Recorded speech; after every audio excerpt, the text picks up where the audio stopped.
एक महत्त्वपूर्ण मेसेज आहे हा।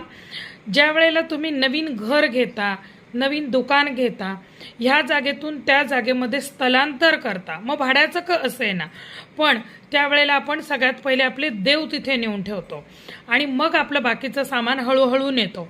त्यावेळेला एक महत्त्वाची गोष्ट सांगते, ही गोष्ट प्रत्येकाने करायची आहे अगदी। तर आपल्या पहिल्या घरामध्ये जिथे आपले देवघर होते तिथे एक दिवा लावायचा आहे, कुठचाही लावा, एक नारळ ठेवायचा आहे, तिथे आपली कुलदेवीची जी आपण पूजा केलेली असते त्या देवतेला नमस्कार करायचा आहे आणि माझ्यासोबत आपल्या नवीन घरी तुला यायचं आहे हे आमंत्रण तिला द्यायचं आहे। कारण की ते जर नाही केलं तर आपली जी पूजा केलेली शक्ती आहे ती तिथेच राहते आणि मग नवीन घरी जाताना तुम्ही दैवी शक्ती तर सोबत नेतच नाहीये, मग तुम्हाला आर्थिक अडचणी, घरामध्ये भांडणं, बऱ्याच